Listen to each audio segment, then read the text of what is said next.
വർഗീയതയും കോർപ്പറേറ്റുവൽക്കരണവും പ്രയോജനപ്പെടുത്തുന്ന അപ്രഖ്യാപിത അടിയന്തരാവസ്ഥയാണ് ഇന്ന് നിലനിൽക്കുന്നത് എന്ന് പൊതുപ്രവർത്തകൻ CR നീലകണ്ഠൻ. അടിയന്തരാവസ്ഥ പീഡിത ഫോറം പാലക്കാട് ജില്ലാ കമ്മിറ്റി സംഘടിപ്പിച്ച അടിയന്തരാവസ്ഥയുടെ ഓർമ്മ ദിനാചരണം ഉദ്ഘാടനം ചെയ്ത് സംസാരിക്കുകയായിരുന്നു അദ്ദേഹം.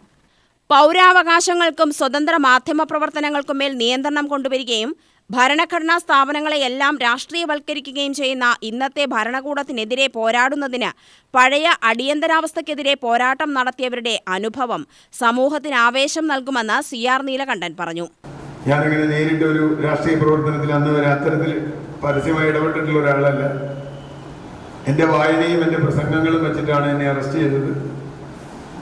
അപ്പോൾ ഏതായാലും അന്ന് എഞ്ചിനീയറിംഗ് കോളേജ് വിദ്യാർത്ഥികളൊക്കെ വലിയ കുഴപ്പക്കാരാണെന്ന് തോന്നിയിരുന്നു. പിന്നെയാണല്ലോ നമ്മൾ രാജന്റെയും വിജയന്റെയും ഒക്കെയുള്ള കഥകൾ, അടിയന്തരാവസ്ഥയിൽ കൊല്ലപ്പെട്ട രാജന്റെ കഥയൊക്കെ പിന്നീട്. പക്ഷെ ഞങ്ങൾക്ക് കോളേജിൽ അറിയാമായിരുന്നു എന്തോ കുഴപ്പങ്ങളുണ്ട്, അത് എന്താ ചെയ്തതെന്ന് കൂടെ അറിയില്ല. മാത്രമല്ല അന്ന് തടവറയിൽ പോകുമ്പോൾ കണ്ടിട്ടുള്ള കാഴ്ചകൾ എന്ന് പറഞ്ഞാൽ ഒരുപക്ഷെ ഇവരെവിടെയാ കിടന്നിരുന്നില്ല. ഞങ്ങളൊന്നും ജയിലിലായിരുന്നില്ല.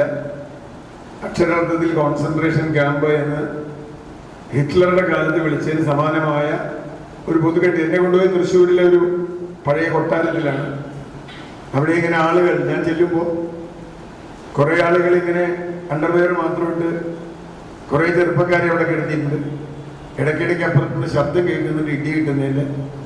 അതൊക്കെ കേട്ടുകൊണ്ടിരിക്കുന്നുണ്ട്. അത് നമുക്ക് ഇടി കിട്ടിയില്ലെങ്കിലും വേറൊരാൾ ഇടിക്കുന്ന ശബ്ദം കേട്ടാൽ തന്നെ നമുക്ക് പേടിയാവും. കാരണം 18 വയസ്സുകാലത്ത് ഞാൻ ഈ പറയണേ. അപ്പോൾ ഞാൻ പറഞ്ഞത് അന്ന് അതിൻ്റെ ഒരു ഭീകരാവസ്ഥ അവിടെ ചെല്ലുമ്പോഴാണ് എനിക്ക് ബോധ്യം വരുന്നത്. അടിയന്തരാവസ്ഥ തടവുകാർ കൈവിലങ്ങുകൾ ധരിച്ചുകൊണ്ടാണ് 51ാം ഓർമ്മദിനം ആചരിച്ചത്.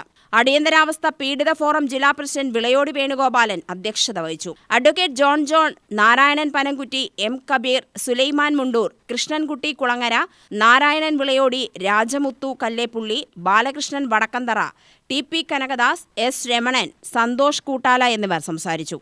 അടിയന്തരാവസ്ഥ തടവുകാരായ 10 പേരെ ചടങ്ങിൽ ആദരിച്ചു. UTV news, Palakkad.